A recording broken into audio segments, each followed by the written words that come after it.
Hi, can you hear me okay? Yeah, hi, how are you? Great, and yourself there? Good, good. I'm back in Uruguay. Yeah, that that So was that's actually that was actually going to be my first question because when I go through your biography, Uruguay, Los Angeles, Mhm. you grew up in Tampa, and Yes. and I believe Paris you also spend time in. That must be Yeah. you must have a lot of frequent flyer miles and statuses. Oh my gosh, too much, but according to my husband, not enough because I don't enter them enough. He gets mad at me. He's like, you're not taking advantage of this, Natalie. I'm like, okay. Yeah, no, I'm a bit everywhere, but that's also because my husband is Uruguayan Yes. and he started his career as he's an architect and he started his career in France actually. So that's the Paris part. Um, and then obviously LA for work, Mhm. right? And Tampa, I didn't have a choice in that one. So Well, but no, it's a nice place to it was not a bad place to grow up, and I think I appreciate it now more than I did when I was 16 years old. So I can imagine. But when you're down there in Uruguay, are you able to record or is it more just towards the writing part of your career? it depends. I can record here. There's a really nice, like I have a really nice studio in Montevideo that'll work out of. There's an artist here that was like very big in Latin America and globally. And he has a beautiful studio. So it's like being in LA, right? So it really, you don't miss anything. But I've been recording less here because sometimes the producers I work with, they want to work out of their own studios Right. or they have preference, right? So I'm not going to fight a producer about that. I no reason. So the last records or the last big chunk of work has been recorded in LA, but a And when lot written. when you mention the producers working with James Falteroy and Brian Kennedy, just top tier producers, how much of what you do is based on the producer versus you calling the shots to the producer? Like, does it go both ways without all that? Um, I think that depends, to be honest, like based on the song. Um, so a lot of the Brian songs, honestly, my favorite Brian songs are what he did was he sent me some tracks that were Mhm. like built out with some really cool tracks. And then I wrote to them. I like spent some months like really digging into them while I was here in Uruguay. And then I went back and we developed it a little more there and then we recorded them. And with Mother's Daughter, like that's the case. And the song that's coming out soon, Side Effects, like those were all in that realm. Then there were a few like the James Fauntleroy ones where it was more like I have these songs, and obviously it was a really big opportunity for me because James is James. Yeah. And so I was like, yeah, why not, right? So it can depend, but I honestly enjoy the parts of the process where it's more equitable because then I feel like it gets the me part of it, right? Like I can Yeah. put my authenticity and my love or whatever passion into that, really honestly. That's great to hear because the term producer can mean 10 different things to 10 different people. And just a random example. Do you know the song Manic Monday by the Beatles by the Bangles that Prince wrote? Yeah. If you Mm-hmm. hear the demo of that with Prince singing, it's identical. So clearly he went, here's the song you're cutting and there you go. But that's not the case with you co-writing and having creative input. Even if these are top producers, they're letting you lead. Yeah. And then it's a mix. Like usually, look, my preference honestly is I'm in my mind, first and foremost, I'm a songwriter. I now granted, I love singing. But I feel at home as a songwriter. And so yeah, I'll be honest, I don't love the here's your thing. Right. Because it kind of what it says is I don't really want your input. Here's your thing. Yeah. Which sometimes is a great opportunity. So it's not always a negative, but it's not where I feel like, oh, I really grew from that process because you hope that you meet people who are amazing and you can learn from them. There's this element of mentorship that you hope in an ideal situation you can get, right? So yeah, it's always a mix. You know, the industry is the industry, but yeah. Right. But when they pitch you, when they go, hey, do you want to write about you? They go, Billboard charting singer-songwriter. So clearly you're doing something right beyond the good creativity right there. Yeah, you know, it's an adventure, right? But Yeah. you know, I realized something recently because I had rehearsals. I'm doing a kind of performance in Napa in November. And it's a really cool performance because it's kind of for industry, like for writers. And it's a really cool event to meet some like really awesome people there. But I realized being with these musicians, and these were like great musicians, like we're talking about the drummer I was working with is Adele's drummer. So, you know, obviously they know what they're doing. But there's just such a purity to being with musicians. And that's really what I fell in love with when I started in this industry. It's like a community. It's like, you love music, I love music. It really doesn't matter where you came from or what your background is, but we're here to do the same thing. We're just going to have fun. Like there's something so magical and special about that. And sometimes I think the further I get away from it, I realize the more unhappy I am, because I'm like, oh no, but that's really what I love about this. Like, I want to come back to that, you know? So what you mentioned in Napa, is that a writer's camp? No, it's not a writer's camp. It's a very interesting, like unique event that is for like specifically what I'm doing for really people who are very prominent in like syncing and radio programming. Okay. And there's some pretty like music heavy supervisors. Sorry to talk over you. Kind of, yeah. Got it.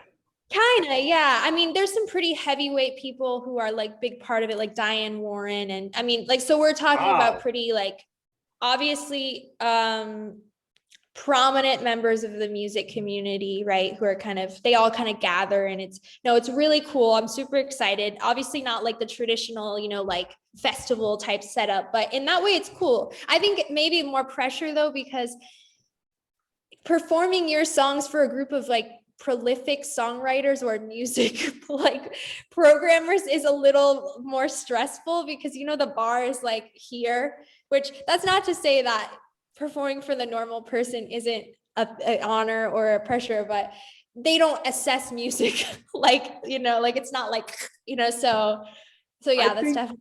I think you'll be surprised about how much imposter syndrome is all around. And then also, if you're talking to other people who write or co-write, you'll find out that some of them don't actually write music or lyrics. They're just the vibes person. They're just the third person that was in the room whose name is on the song, and they didn't necessarily contribute the top line or anything. You might find that, just a warning. Well, I think, look, I go into it, it's always an opportunity, right? Sure. To just perform your music for people and to meet people. And like, you never know who you're going to really make a connection with, like even just on a personal level, which is one of the beauties of this industry to me. Like, I'm going to be honest, I think that 90% of the people I meet are not the best. I don't want to be negative, but then there's 10% that you're like, wow, that was such a cool person. I never would have met that person under any other circumstance than this. Like, so yeah. Well, back to you and your excellence over here. We've seen Closer Than Close chart, Won't Pick Up the Phone chart, the Real You chart. You mentioned Napa. Are you allowed to say what else is coming up besides Napa, what the next single is, what you're going to do, what we're allowed to know, anything like that? Yes, that's a good thing about being independent, that you kind of, you know, you can say whatever you want. Right. But my next single is Side Effects, and that's coming out at the end of October. And this is actually my favorite song off of the whole EP, and the rest of the EP will come out like top of next year. So it's actually the song is the title of the whole EP, Side Effects. But yeah, I'm super pumped about this one. You know, sometimes you just write something and you feel really connected to it. And this one is really about the side effects of like growing up and like kind of the confusion of what it means to be an adult and, you know, find your path. I'm still working on that. Will we see touring in support of that EP? Likely still in the works. More likely like selective performances in support. But yes, well, I will, as soon as I know more, then I'll Right. share it. But as you said, as an independent artist, you're able to formulate what it is you're doing and choose your opportunities. So I imagine it's a mixed blessing, but mostly a blessing. Definitely. It's definitely a lot of responsibility. And sometimes you're like kind of in the dark a bit because you don't have the years of experience, in telling artists, okay, go do this and go do that. But I do think that more and more now, artists are becoming more cognizant of their own mental health and well-being. And so it's less about, well, I need to fit myself to the system and Sure. how can the system fit itself to me, right? So I think even within the label structure, which I work with a lot of people who are in that structure, there's a lot of evolution that's happening there.